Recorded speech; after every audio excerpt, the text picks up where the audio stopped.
오늘 성령 강림 주일입니다. 우리 예수님께서 부활하시고 50일째 되는 날 오순절 날이었는데요, 저들이 예수님을 따르던 제자들과 그 무리들이 한 곳에 모여서 기도하는 가운데 하늘에서부터 급하고 강한 바람 같은 소리가 있고 불에 갈라지는 혀와 같은 형상이 거기에 모여있는 모든 각 사람들의 머리 위에 임하는 역사가 나타났습니다.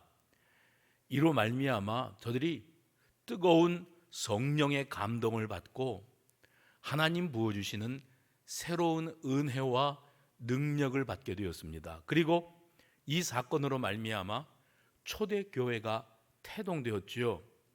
그래서 오순절 성령 강림 사건은 교회 탄생일, 교회 생일이라고들 말을 합니다. 예수님께서 부활하시고 승천하시는데 그 부활 승천하시기 임박했을 때 제자들에게 이런 말씀을 하신 일이 있습니다. 오직 성령이 너희에게 임하시면 너희가 권능을 받고 온 유대와 사마리아와 땅끝까지 이르러 내 복음의 증인이 될 것이다. 예수님이 이렇게 말씀하셨는데 제자들이 그 말씀을 들었잖아요. 그 말씀이 무슨 말씀인지 제대로 알아들었던 사람, 충분히 이해했던 사람이 그 자리에 몇 명이 있었는지는 모르겠습니다. 그러나 주님이 하시는 말씀 속에 분명한 것은 이제 얼마 있다가 저들에게 뭔가 찾아오실 것이다, 뭔가 임할 것이다 그랬고, 그 무언가가 나에게 임하면 나는 권능, 능력을 받게 된다. 그리고 그 능력을 통해서 땅끝까지 복음을 증거하는 삶을 살게 될 것이다. 이렇게 말씀을 하신 겁니다. 그런데 문제는 제자들이 예수님께서 나에게 무언가를 통하여 권능, 능력을 주시겠다고 했다 하는 거기에다가 초점을 맞추지를 못하고 우리 예수님이 승천하신 이후에 우리는 어떻게 하는가? 우리는 뭘 바라보고 누굴 의지하고 사는가? 이 생각에 사로잡힐 수밖에 없게 되었습니다. 그래서 그들의 마음 가운데 불안함과 두려움으로 가득한 것을 어찌할 수 없었어요. 예수님은 승천하시고, 예수님 승천하시면 예수님은 우리 눈앞에서 사라지고, 그리고 예수님이 말씀하신 그 무언가가 우리에게 임하시기까지 그동안에는 우리는 어디에 가서 뭐 하고 있지? 그리고 어떤 순간에 어떤 모양으로 예수님 말씀하신 그 은혜와 능력이 내게 임하는 거지? 이게 막연한 겁니다. 그래서 예수님이 우리와 함께 계시고 내 곁에, 내 눈앞에 계실 때 성령이 임하면, 그러면 이 바톤 타치가 확실하게 이루어지기 때문에 불안하고 두려워 전전긍긍 떨 필요가 없었겠지요. 문제는 우리 예수님께서 승천하신 이후에 일정한 기간이 지난 이후에 성령이 임했고, 그 사이 간격 기간 동안에는 저들은 말씀은 받았지만 지금 예수 추종자, 예수를 믿던 사람들을 잡아 가두는 험악한 분위기 속에서 어찌해야 할 바를 알지 못하는 불안하고 두렵고 막막한 그런 시간을 보낼 수밖에 없었습니다. 동물의 왕국이라는 그 프로그램이, 다큐멘터리가 있잖아요. 그 프로그램을 보면서 바다거북이요, 커다란 바다거북이 바다에서 헤엄쳐서 모래사장으로 올라옵니다. 그리고 앞발 뒷발을 움직여서 모래사장 깊은 곳까지 올라와요. 나무끈을 밑에까지 올라와서 앞발로 모래를 파냅니다. 뒷발로 자기가 밀어낸 모래를 더 밖으로 밀어냅니다. 그렇게 해서 모래의 깊은 웅덩이를 판 다음에 거기다가 산란을 하는 거예요. 거북이가 한번 거기에 알을 낳을 때 보통 7, 80개에서 많게는 200개까지도 낳는다 그럽니다. 그 알이 뚝뚝 떨어지는데 그 끈적한 알들을 낳은 다음에 바다거북이 하는 일이 뭐냐면 거꾸로 자기가 헤집어 놓았던 모래들을 다시 다 덮어버립니다. 그리고는요, 새들이 알을 품는 것처럼 거기를 지키는 게 아니라 그 자리를 떠납니다. 다시 천천히 기어서 바다로 나가버려요. 그러면 모래 속에 묻혀있는 알들은 누구의 보호도 받지 못합니다. 그냥 모래 속에 덮여 있는 거예요. 누가 지켜보고 그거를 파헤치면 다 끄집어갈 수 있는 그런 상황입니다. 그런데 일정한 시간이 지나기까지 그 안에서 알들이 덮여 있다가 시간이 지나면 부화하지요. 그래서 새끼 바다 거북들이 7, 80마리 혹은 200마리 가까운 바다 거북 새끼들이 그 모래를 뚫고 올라옵니다. 그러면 아주 조그맣습니다. 생명이라는 게 뭔지 그 조그만 바다 거북들이 누가 가르쳐 주지 않았는데도 바다를 향해서 일제히 기어가기 시작합니다. 그런데 문제는 바다 거북 새끼들이 부화가 되어서 바다로 기어가는 거리가 그 어린 새끼들에게는 결코 짧은 거리가 아닌 거지요. 기어서 바다 파도 치는 데까지 닿아야 살 수 있는데 하늘 높이 갈매기 떼가 뜹니다. 그리고 갈매기들이 이 하늘에 날다가 바다 거북 새끼들이 한때로 모여서 바다로 기어갈 때 내리꽂고 부리로 그 어린 바다 거북 새끼들을 다 낚아챕니다. 그 다큐멘터리 프로그램의 해설자는 말하기를 5% 미만의 바다 거북들만 바다에 도착을 한대요. 나머지는 부하해서 호흡하고 생명을 얻은 지 몇 시간 되지 않아서 다 갈매기의 먹이가 되고 맙니다. 비참하지요. 그런데 사람들이 저걸 바라보면서 새끼 거북들을 보호하고 지켜주기 위해서 좀 카메라 들이대고 찍지 말고 그 갈매기들을 좀 쫓아주면 어떻겠나 싶은 생각으로 안타깝게 그 모습을 지켜보는데 이게 자연이래요. 자연계의 생태계가 이렇게 돌아가서 약육강식이지요.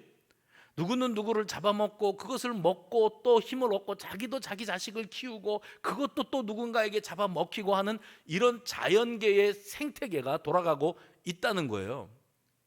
이 설명을 들었는데 제가 예수님의 제자들이 연약합니다. 그리고 살벌한 분위기 속에서 자기들 목숨 하나 부지하기도 지금 아주 바쁜 시대입니다. 눈치껏 지금 예수님 승천하신 이후에 다 어디론가 숨어서 지내야 돼요. 숨 죽이고 시간을 보내야 됩니다. 예수님 말씀하신 그 성령이 너희에게 임하시면 너희가 권능을 받고 그 권능을 받기까지 성령이 우리에게 임하시기까지는 우리는 새끼 바다 거북보다도 못한 존재일지도 몰라요.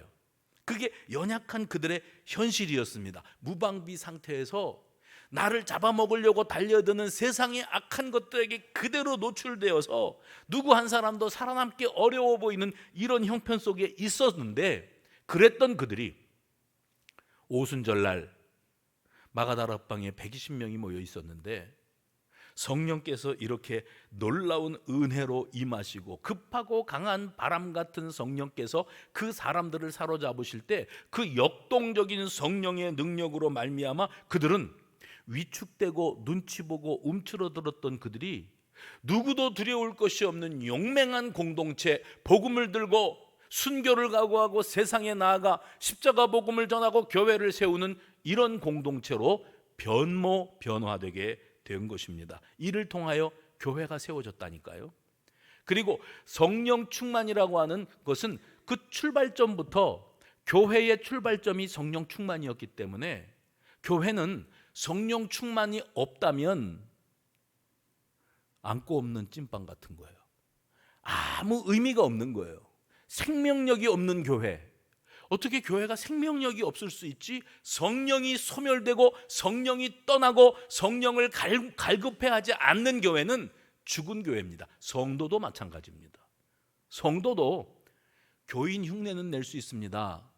오랜 세월 교회 다니면서 교회 생활은 익숙하게 할 수 있습니다.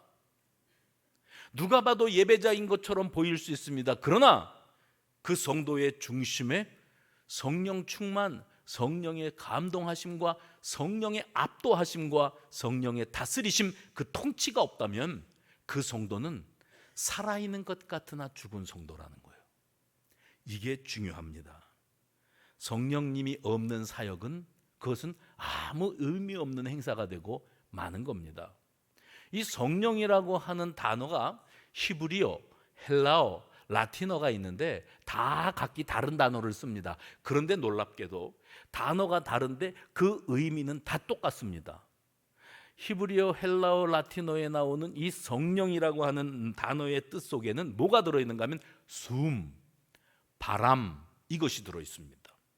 사람의 생명이 살았느냐 죽었느냐를 간파할 수 있는 여러 방법이 있겠지요. 그래서 눈을 열어서 동공이 어떻게 되었는가를 봅니다. 그 사람이 맥박이 뛰고 있는가, 심장이 뛰고 있는가를 봅니다. 그런데 더 쉽고 간단한 방법은 뭐냐면 코에다가 손을 대보면 돼요. 들숨과 날숨이 코를 통하여 숨이 바람이 들락거리고 있으면 그 사람은 살아있는 사람이지요. 그러나 바람이 그쳤어요.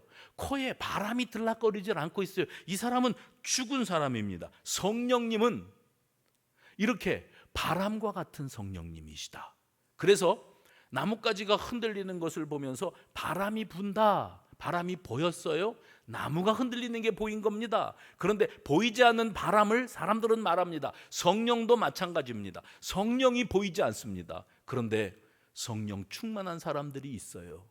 성령께서 우리 가운데 내주하시고 우리의 삶을 다스리시고 통치하시기 때문에 우리가 깨어있는 그리스도인, 살아있는 성도로 하나님을 향하여 아바, 아버지라 부를 수 있고 그 감동된 말씀을 통하여 하나님의 음성을 듣고 살아갈 수 있게 된 줄로 믿으시기를 바랍니다. 그래서요, 성령의 호흡이 끊긴 교회, 이 시대 교회의 위기는 세상으로부터 손가락질을 받고 외면당하고 걱정거리가 되는 게 문제가 아니고 우리 교회 자체에 성령의 숨결이 끊어지고 교회가 성령 충만에 대한 갈망, 이 갈급함이라는 게 소멸된 지가 오래되었기 때문에 무능한 교회, 성령의 숨결이 끊긴 교회, 죽은 교회들이 양산되어지고 있는 겁니다. 성령 충만하지 못한 성도도 마찬가지고요. 해볼까요? 교회는 성령을 통하여 호흡하는 공동체입니다. 성령으로 호흡하는 공동체예요. 그래서 이 성령이라고 하는 단어, 성령을 묘사한 성경이 요한복음이고 사도행전이고 그리고 바울 서신입니다. 근데 요한복음에 표현되어 있는 성령은 보혜사 성령이에요. 보혜사 성령님은 어떤 성령님인가 하면 우리의 연약함을 아시고 우리가 외롭고 힘들 때 우리에게 상담자가 되어주시고 위로자가 되어주시는 성령이에요. 요한복음이 표현하고 있는 성령의 모습입니다. 사도 바울이 쓴 바울 서신 속에 등장하는 성령은 어떤 성령인가? 교회, 온 그리스도인들이 교회로 한 몸을 이루게 하시는 분이 성령이시다.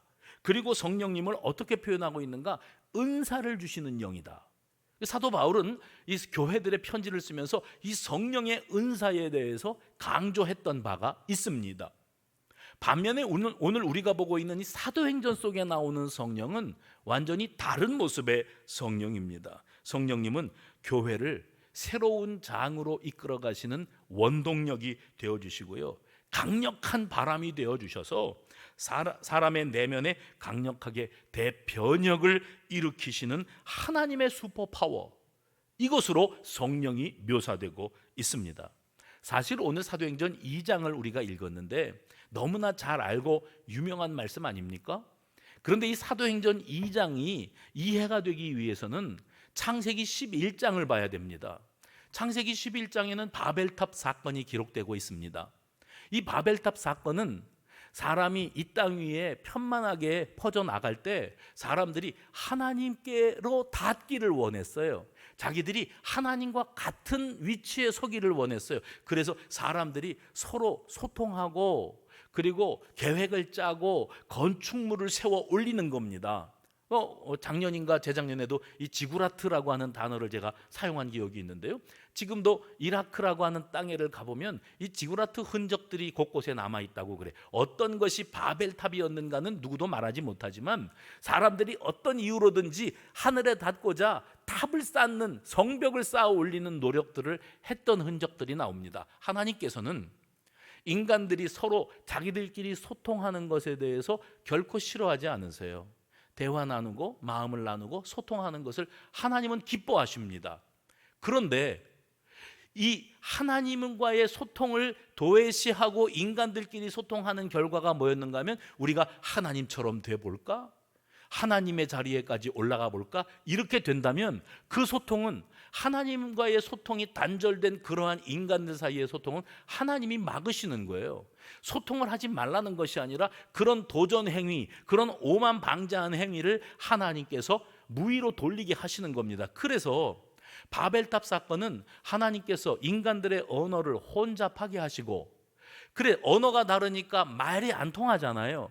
말이 안 통하니까 이게 서로 힘을 모아야 뭐가 이루어지겠는데 이 일이 중단될 수밖에 없었던 겁니다. 그런데 이렇게 언어가 혼잡되고 중단되었던 역사가 흐르고 흘러서 사도행전 2장에 와가지고 오순절날 성령 강림 사건을 통해서 급하고 강한 바람 같은 성령이 임하실 때에 흩어졌던 사람들, 그래서 유대인들이라고 할지라도 오순절 절기 지키기 위해서 여기 모였지 않습니까? 흩어졌던 사람들입니다. 그래서 그들이 모였다고 할지라도 자기들이 사는 땅의 언어를 익숙하게 사용하지, 자기들의 모국어를 잊고 사는 사람들이 다 태반이에요. 그리고 아예 각기 다른 나라 사람들도 그 자리에는 있습니다. 이 사람들이 성령이 충만한 가운데 말을 하는데 어떤 역사가 일어났는가?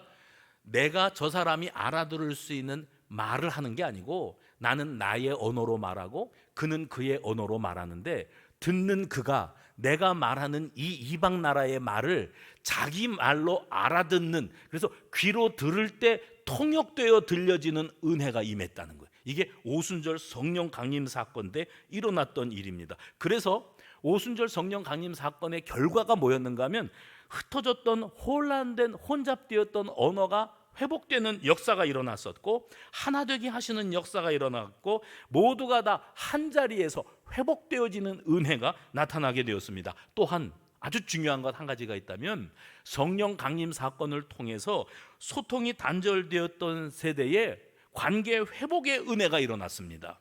게다가 제가 이 성령 충만의 사건의 결과물들을 지켜보면서 놀라운 게 하나 있는데, 그게 뭐냐면 사람들이 극악하잖아요. 우리는 날 때부터 죄성을 안고 태어나는 사람들입니다. 태어난 갓난 아기가 뭘 알겠는가 싶은데 가만히 내버려 두시고 죄 짓는 법을 가르쳐 주지 않아도 알아서 죄를 짓고 사는 게 인간입니다. 그러니까 죄에 매여 있고 죄에 오염돼 있고, 태생적으로 죄인으로 태어나서 죄된 습관들을 빨아들이고 자기가 악한 습성을 키워나가면서 원죄도 있고 자범죄도 있다. 다 배우시고 들어보셨죠?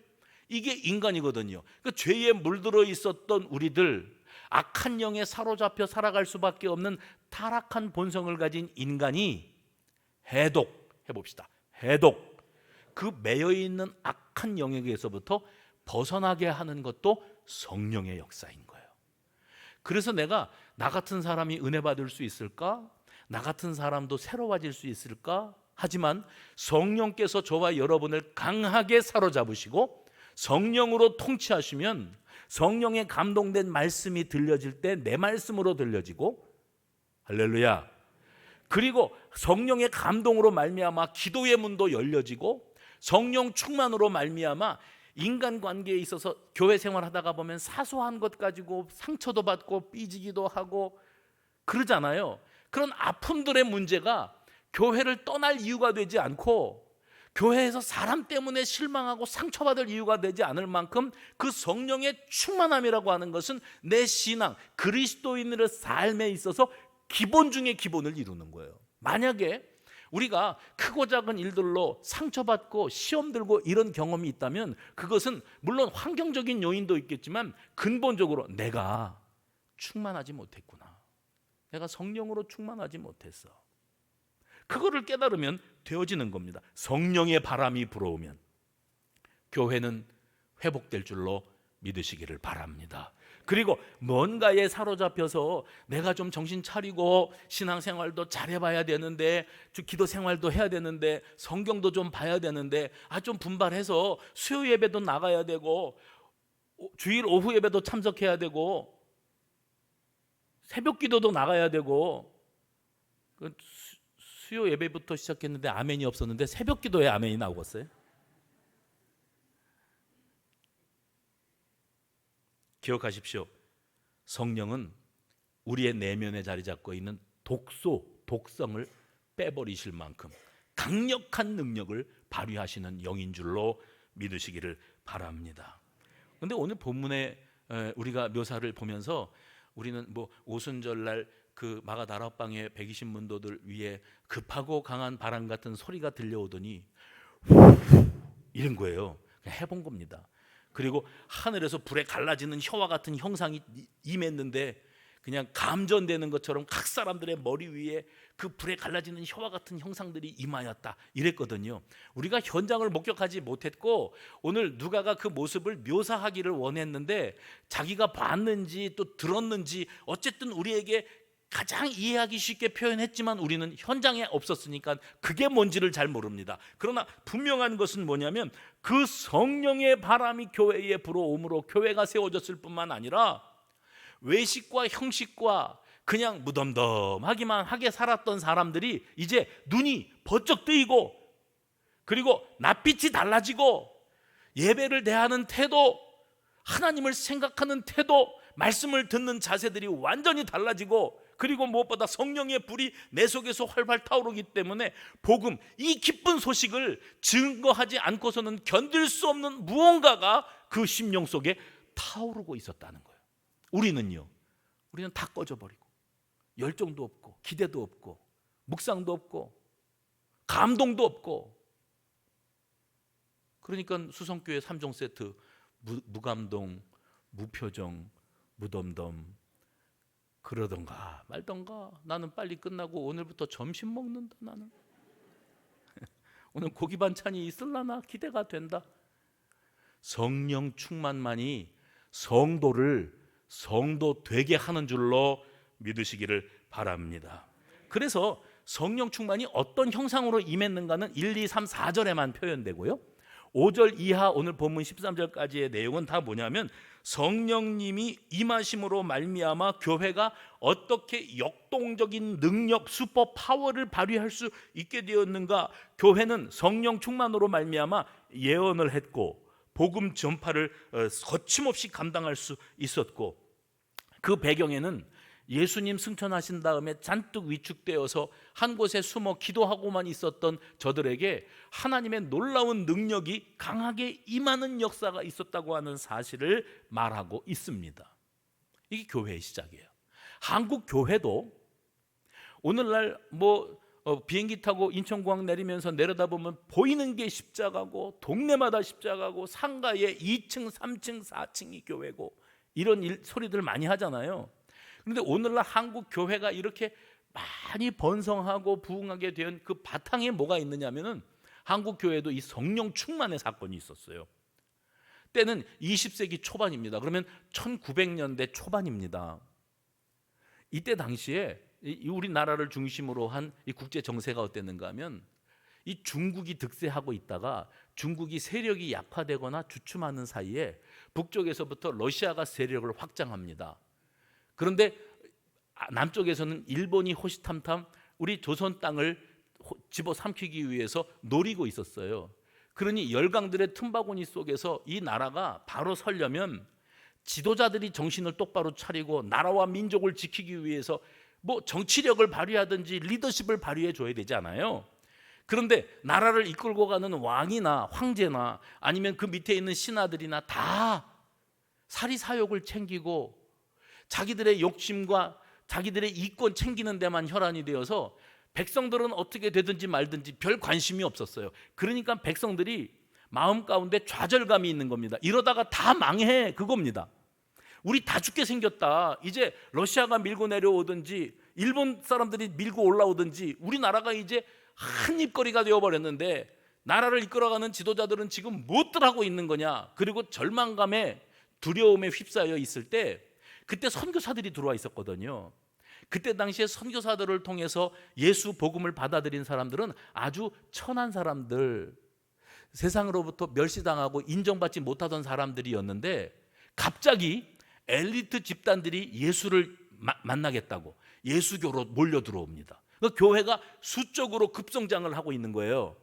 근데 선교사들이 봤을 때 이거는 정상적인 상황이 아니다. 왜냐하면 저들이 예수님 십자가 복음을 만나고 구원의 감격을 가지고 성령 충만한 가운데 예수님을 만나겠다는 게 아니라 지금 나라가 풍전등화의 위기 속에 있으니까 이것도 저것도 의지할 데가 없으니까 현실 도피처로서 예수교를 찾는 거예요. 그래서 교회에 사람들이 모여 들어옵니다. 이거는 아닌데 선교사들이 기도하기 시작합니다. 아무리 힘들고 어려워도 저들이 자기들이 생존하기 위해서 예수 붙잡는 게 아니고 하나님의 구속의 은혜를 깨닫고 구원의 감격을 받아야 되는데 이것 없이 자기들 살겠다고 예수 믿겠다는 거지요. 병든 거 고치고 부자 되고 이 나라가 잘 되고 우리가 먹고 살 길이 있기 위해서 그거 하겠다는 거지요. 그 사람의 생각입니다. 베드로가 주는 그리스도시요 살아계신 하나님의 아들이십니다. 예수님이 깜짝 놀라셨어요. 야, 너 어떻게 그런 대답을 할 수 있냐? 대단하다. 그런데 곧 있어서 예수님께서 사탄아 내 뒤로 물러가라. 누구 보고요? 바로 그 베드로 보고 그 자리에서 그랬습니다. 왜요? 예수님이 이제 고난당하고 십자가에 달려 죽으실 거라고 했거든요. 그러니까 베드로가 주는 그리스도시요 살아계신 그렇게 대답했던 베드로가 예수님 지금 뭐라고 그러셨어요? 죽으신다고요? 우리가 예수님 죽게 가만히 내버려 둘 것 같습니까? 이건 예수님을 사랑하는 충심에서 한 소리가 아니었고요. 예수님이 그렇게 떠나가 버리면 우리는 뭐가 됩니까? 나는 뭐가 됩니까? 나 예수님이 한 자리 하셔서 예수님을 지근거리에서 보필했던 나에게도 뭐 한 자리 떨어질 줄 알고 있을 때 쫓아다녔습니다. 여기서 죽는다는 말씀을 하시면 그건 예수님 생각이지 나는 반대입니다. 그런 일은 있을 수 없습니다. 그때 예수님께서 베드로에게 하신 말씀이 사탄아 내 뒤로 물러가라. 그리고 뭐라고 그러셨어요? 너는 하나님의 일은 생각지도 아니하고 도리어 사람의 일만 생각하는도다. 사람의 일만 생각하는도다. 교회 안에 사람의 일만 생각하는 사람들이 가득합니다. 예수님이 여기 계셨으면 그 사람도 그렇게 헌신하고 충성하고 주님밖에 모르고 예배에 목숨 걸고 사는데 사탄아 내 뒤로 물러가라. 왜요? 모든 게 자기중심적이에요. 내가 중심이 돼요. 그래서 교회에서 나 가만 내버려 두고 그냥 예배만 드리고 조용히 나가도 안녕히 가세요. 다음 주일날 또 와주시면 고맙겠어요. 하면은 내가 이 교회를 계속 왔다 갔다 할 용의가 있는데 뭘 봉사를 해라, 뭐 성경을 읽어라, 태신자를 작정해라, 성경을 써라, 문제를 풀어라, 기도회 좀 나와라, 수요예배 좀 드려봐라, 금요일날 교회 와서 기도회 참석해 봤냐, 오늘부터 주일 오후 예배 드리는데 어떻게 점심만 먹고 집에 갈래, 교회 오후 예배까지 다 드리고 갈래, 이런 소리 하면 나 피곤해. 나한테 부담 좀 주지 마. 그냥 내가 알아서 할게. 그게 뭐냐면 사람의 일이에요. 내가 알아서 할게. 나 편하게 좀 하고 살게. 내버려 줘. 내버려 둬. 그거예요. 하나님은 인류 구원을 위하여 생명을 내어놓으시기 위하여 인간의 몸을 입고 이 땅에 찾아오셔서 죄 많은 그분이 우리를 위하여 대속의 십자가를 져주신다는데 그것이 얼마나 고맙고 감사하고 죄인된 나를 생각하면은 입이 10개라도 할 말이 없고 너무너무 죄송하고 부끄러워. 왜 나 같은 것을 위해서 죽으시느냐고 그렇게 감동해야 되는데 그게 없는 거죠. 우리가 얼마나 이기주의적인 신앙생활을 하고 있습니까? 그 근본 원인에 뭐가 있어요? 우리 속에 그 성령의 감동함, 성령의 은혜를 체험함이라는 게 없다는 겁니다. 과거 1903년도에 선교사들이 이 민족이 정말 이 도피처로서 예수교를 찾는 것이 아니라 진짜 십자가에 달리신 예수님의 구속의 은혜를 만나야 되는데 하고 기도하는 가운데 1903년에 원산에서 하디라고 하는 선교사가 여선교사들을 모으고 집회를 했어요. 성경 사경회입니다.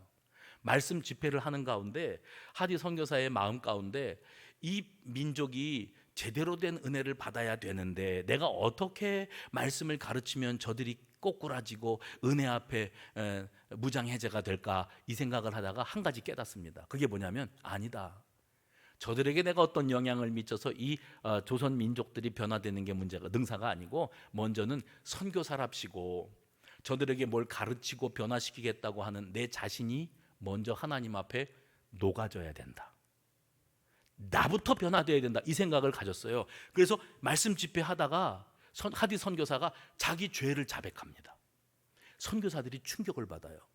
거룩하고 성결하고 깨끗하게 그래서 우리를 이끌어갈 만한 영적 리더가 될 만하다고 여겼는데 그가 자기가 얼마나 더러운 인격이고 얼마나 죄 많은 삶을 살아왔는지를 고백할 때 다 충격받아요. 근데 놀라운 것은 나 당신 그런 사람인지 몰랐어, 이게 아니고 한결같이 거기 있는 사람들이 다 무릎을 꿇습니다. 그리고 하나님, 나도 죄인입니다, 나도 죄인입니다. 그 자리에 성령이 임하셨어요. 그래서 말씀 묵상하고 말씀 배우고, 그리고 성령의 충만한 역사가 일어나는 곳에 회개 운동이 이어지는 줄로 믿으시기를 바랍니다.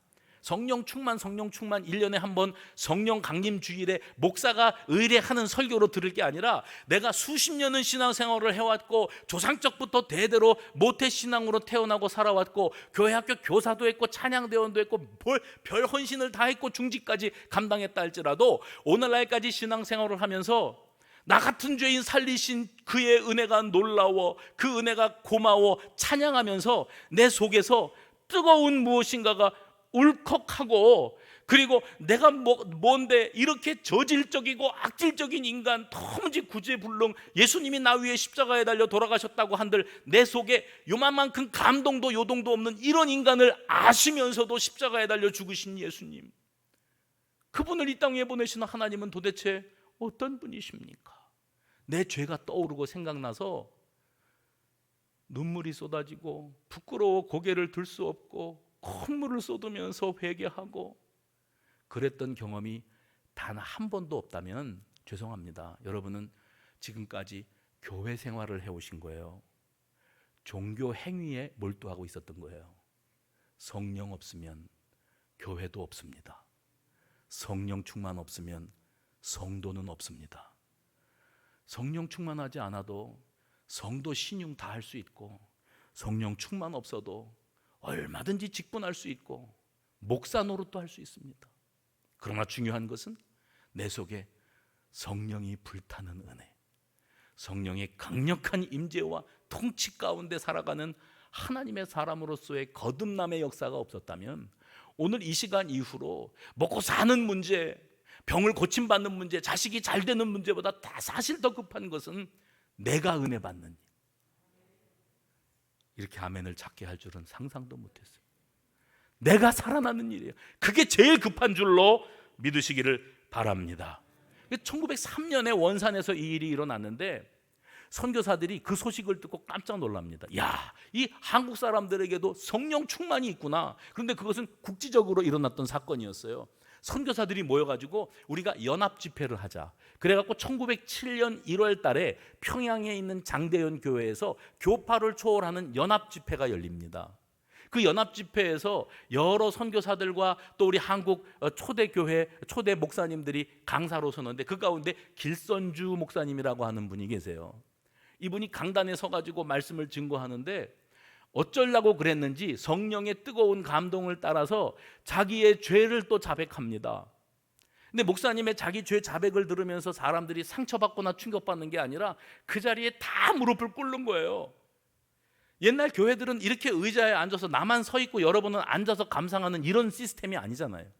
다 바닥에 앉아 있었잖아요. 발이 저려서 침을 코에다가 발라가면서 예배드리고 기도하고 했잖아요. 쫙 무릎을 꿇는 거예요. 그리고 다 두 손을 들고 하나님 앞에 자기 죄를 자백하기 시작하는데, 그게 옆에 사람이 들을까 봐 부끄러워서, 죄가 있으니까 부끄러워서 속삭이는 기도가 아니라 내가 이런 죄인이라고 눈물을 쏟아가면서 콧물을 쏟아가면서 땀을 흘려가면서 자백하는데, 이 일이 불길처럼 퍼져나가는데 성령께서 그 자리에 강하게 임재하신 줄로 믿습니다. 성령의 감동이 일어나니까 그 회개 운동이 한국 교회를 뒤집어 놓는 거예요.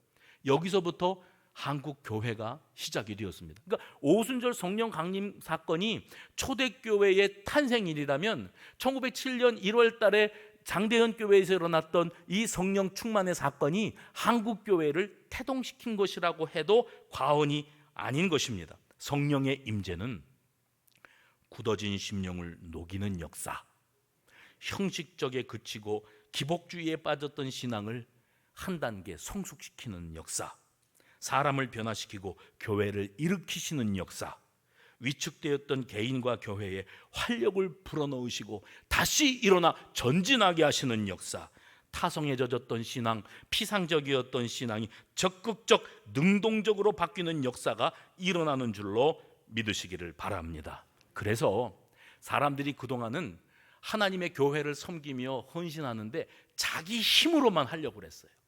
그러니까 내 힘으로만 하려고 그러니까 힘들어요. 지칩니다. 근데 자기 힘으로만 감당하려고 했던 사람들이 이제 성령의 충만을 받고 성령으로 호흡하기 시작하니까 하나님의 일을 감당하는 것이 기쁜 거예요. 힘이 들지를 않는 거예요. 너무너무 행복한 거예요. 그리고 말씀 듣는 시간, 기도하는 시간이 부담스러운 시간이, 여러분 혹시 예배드리는 시간이 부담스럽습니까?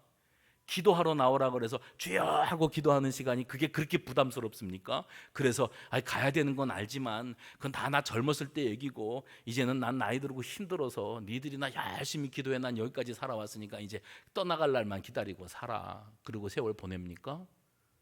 내가 말씀 듣는 예배 시간과 기도하는 기도 시간이 힘들다면 나의 신앙을 점검해 봐야 돼요. 나는 내 힘으로 버티고 있는 교회 생활 아닌가? 내 힘으로. 사람 만나는 기쁨으로, 교제하는 기쁨으로, 목사님, 장로님, 권사님 그 소리 듣는 재미로 교회 다닙니까? 성령 충만하시기를 바랍니다. 누가 뭐라 그래도 흔들릴 수 없는 성령의 충만함.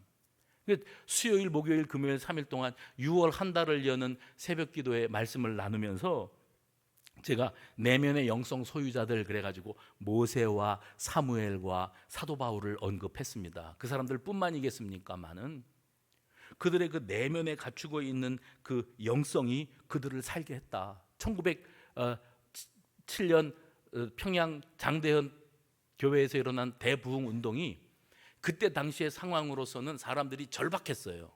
나라가 풍전등화라 살기 위해서 교회로 모였어요. 그런데 선교사들이 봤을 땐 예수가 너희들을 이 위험 속에서, 이 강대한 나라들 틈바구니 속에서 이 나라의 안위를 보호하고 지켜주기 위해서 너희들이 그거 빌러 교회 나오는 것이냐? 사실 더 급한 것은 뭐냐면 너희들이 예수를 제대로 만나는 거야. 그래서 이 성령의 바람이 불어오고 이 성령 충만의 역사가 나타나지 않았습니까? 그거 마찬가지로 지금 우리 시대 한국 교회는요 위기의 시대를 만났습니다. 그리고 우리 목사님들이 보는 신문을 배달받으면 몇 주째 계속 뭐냐면 코로나 시대 이후의 교회는 어떻게 해야 될 것인가, 그리고 나름대로의 대안들을 제시하는데 한결같아요. 뭐냐면 한국 교회가 신임을 잃었대요. 인심을 다 잃었대요. 그리고 이기적인 집단, 지들만 잘난 집단으로 매도되고 있대요. 이것을 타개해 나가기 위한 방법은 이거래요. 그러면서 제시하는 이 코로나 이후의 교회 회복 운동의 방편은 뭐였냐면은 구제를 더 많이 해야 된대요. 지금보다 구제를 더 많이 하고 사회 봉사 활동을 많이 해서 세상 사람들이 교회를 향해서 그래도 교회는 필요한 조직이네, 공동체네, 이렇게 여기게끔 이미지 개선 운동을 하재요. 저는 웃긴다. 당신들 참 웃긴다. 그래요. 구제 많이 해요. 여러분 우리 교회 통계청 직원이 있습니다. 통계청에서 발표한 내용을 보면은요, 불교, 천주교, 기독교 그 밖에도 여러 종교들이 있겠지만 이 사회에서 어려운 사람들을 구제하는 거, 불쌍한 사람들을 돕는 거 제일 많이 하는 게 교회예요. 천주교, 불교는 홍보를 잘하고 이 기독교회들은 분파가 많잖아요. 뭐 장로교회, 성결교회, 순복음교회, 침례교회, 먼 교회 많잖아요. 이 사람들은 각기 플레이를 하는 거예요. 그러다 보니까 교회가 했다고 하지 않고 그 교단들이 한 걸로 하다 보니까 불교만 못하지요, 천주교만 못한 겁니다. 근데 기독교가 한 일을 모아놓고 보면 다른 종교는 비교를 안 되고 따라올 수가 없거든요. 근데도 왜 욕은 교회가 다 먹습니까? 그러면 구제를 더 많이 해야 되기 때문입니까? 아니요. 지금 이 시대 한국 교회 위기 상황은 구제로 돌파되는 게 아니고 인심을 다시 찾기 위해서 뭘 어떻게 해서가 아니고 교회가 교회된 모습을 회복하는 거예요. 교회가 교회된 모습을 회복하는 것은 저와 여러분이 성령 충만해야 돼요.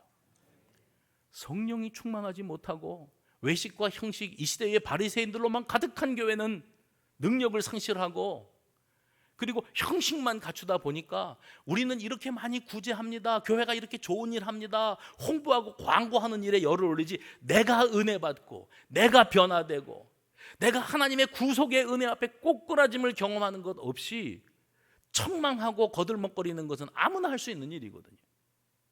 그래서 새벽에 말씀 나누면서 제가 그랬어요. 우리 목사님들하고 MT를 가서 윷놀이 한 판 하고 그 다음에 모닥불 피워놓고 제가 이 불멍 한번 해보자 그랬거든요. 모닥불 피워놓고 목사님들하고 새벽 3시까지 대화를 나눴어요. 제가 부끄럽습니다마는 한 것도 없이 목사 안수를 받은 지가 올해가 30년이 됐습니다. 그 부목사로 7년, 담임이 돼서 23년을 목회하면서 나는 목사로 어떤 삶을 살아왔는가를 가만히 돌아본다고. 우리가 신학교 다니면서 7년 동안 대학 4년, 대학원 3년, 목회학 석사 학위를 받아서 강도사 고시 보고 목사가 됐는데, 신학교를 다니면서 배운 것은 신학 학문이에요. 그리고 목회가 뭔지는 몰라요. 그 목회가 뭔지는 부교육자 생활을 하면서 그리고 목사로 살면서 터득하는 거예요.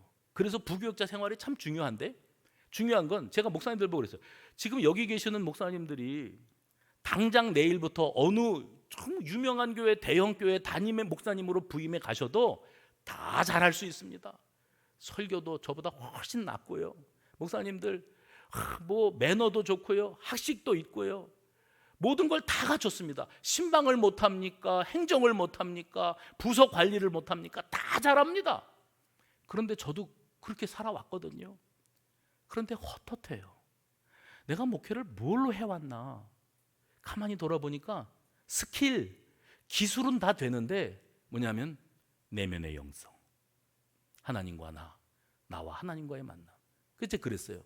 신학교 다닐 때 학교 교정에 대문짝만한 비석 교훈이 써 있는 거 봤지? 거기에 1번이 뭐냐? 목사가 되고 신학자가 되라고 써 있더냐? 1번은 성도가 되라. 남들 앞에 거들먹거리고 가르치려고 들기 전에 네가 하나님 앞에서 똑바른 성도가 되라. 그것 없이 목사 흉내 얼마든지 낼 수 있다.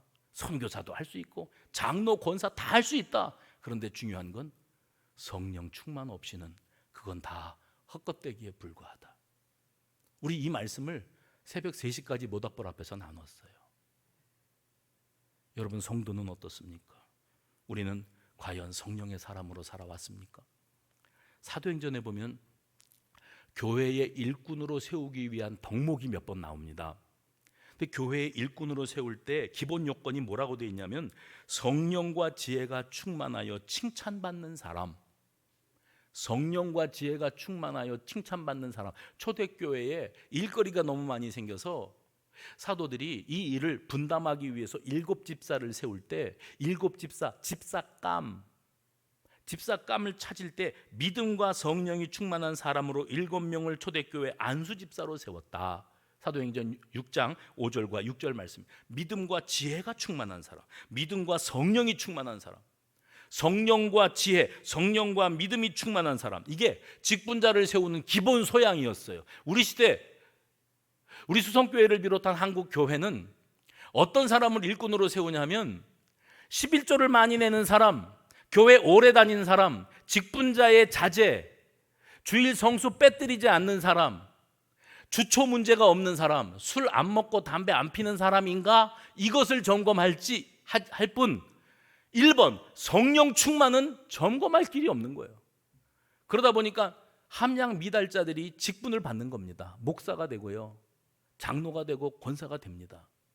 그러니까 교회 안에서 성령 충만 없이 내 힘으로 하려다 보니까 성질 나고 일하다가 시험 들고 상처받고 쌈박질하고 교회가 여기밖에 없냐 그러고 떠나가고 이런 일들이 교회 안에 벌어지는 거예요. 왜요? 성령이 통치하지 않고 성령의 다스림을 받지 않으면 내승질만 나는 겁니다. 오늘날 우리 교회가 다시 시작하기를 원합니다. 하나님 앞에 주님, 저 계급장 다 내려놓고요, 견장 떼고요, 바닥에서부터 다시 시작하랍니다. 그래서 기도하는 일, 말씀 묵상하는 일, 성령 충만하는 일로부터 시작하겠습니다. 주님이 부어주시는 그 은혜 없이는 나는 아무것도 아닙니다. 이 고백이 되어지는 저와 여러분이 되어지시기를 바랍니다. 성령 충만이 사람을 바꿔요. 베드로 아시죠? 한 성깔 하는 사람입니다. 그래서 제가 2부 시간에 MBTI로 이 베드로가 뭔지 좀 알아봤으면 좋겠다, 그 얘기를 한번 했어요. 그런데 그 사람은 성질 급하고 경솔하고 비겁하고 아주 이 3종 세트가 이 사람도 있었어요. 그런데 베드로의 인생을 펼쳐놓고 보면 오순절 성령 강림 사건 이전의 베드로와 그래서 성령 강림 사건, 성령 충만한 그 이후에 베드로는 완전 다른 사람이 됩니다. 그렇게 성격 급하고 경솔하고 비겁했던 베드로가 교회의 주춧돌이 되고 그리고 순교자가 됩니다. 사도 바울은 어때요? 사도 바울 자기 의를 내세웠던 사람이에요. 자기 생각에는 사사시대지요. 자기 소견에 오른 대로 살았고 예수님이 책망하셨던지 하나님의 일은 생각지 않고 사람의 일만 생각했던 사람이 이 바울이에요. 자기 딴에는 하나님이 기뻐하실 줄로 알고 예수 믿는 사람들 핍박하고 잡아 가두는 일에 열심을 냈는데 그게 하나님을 대적하는 일인 줄 누가 알았겠어요? 그런데 성령께서 그를 찾아오시고 성령의 충만함을 입고 주님의 복음의 사도로 변모된 이후의 사도 바울은 완전히 다른 사람이 되어집니다. 그리고 그도 순교자가 되어졌어요. 우리 시대에 묵상이 사라지고 있습니다. 우리 시대에 갈급함이라는 게 없습니다. 각자가 다 자기 소견에 옳은 대로 삽니다. 자기중심적으로 삽니다. 그래서 내 생각, 내 고집, 내 입장, 내 유익, 내 편리함, 내 입맛 여기에 맞지 않으면 천하 없어도 그거는 옳지 않은 일이고 내 입맛에 맞고 내 형편에 맞고 나에게 부담 안 주는 일이면 그거는 옳은 일이고 그게 자기 생각이에요. 바라기는 성령께서 원하시는 것은 무엇인가? 제가 설교하면서 가끔 언급하는 게 여러분 사람이 달라질 수 있다고 생각합니까? 학교 선생님들이 아이들을 가르치잖아요. 그러면 사람이 달라질까요? 우리 교회 교도소 선교합니다. 교정기관, 교도소에 들어가 있는 분들 바로 잡기 위해서 그들에게 말씀 전하고 가르치고 하는 사역을 우리 선임 목사님부터 계속 이어왔습니다. 그들이 그래서 달라집니까? 사람은 앵간해서는 안 달라집니다. 저게 죽어야 바뀌지 무덤 속에 들어가야 바뀌지 죽어도 안 바뀔 걸 다들 그러고 삽니다. 근데 여러분 놀라운 것은 사람이 바뀔 수 있습니다. 사람이 교육으로 바뀌지 않고 충격으로 바뀌어요. 뭘로 바뀌어요? 충격을 받아야 바뀌어요. 울컥하는 감동이 있으면 사람이 변하더라고요. 그것을 지켜봤습니다. 그래서 이거는 노력으로 되는 게 아니고 결단, 혈서를 쓰고 각서를 쓴다고 바뀌는 게 아니고 주님을 만나야 되는구나. 성령에 사로잡혀야 사람은 바뀌는구나. 오늘 바로 그 역사가 이 자리에 있는 저와 여러분에게 일어날 줄로 믿으시기를 바랍니다. 전능하신 아버지 감사합니다.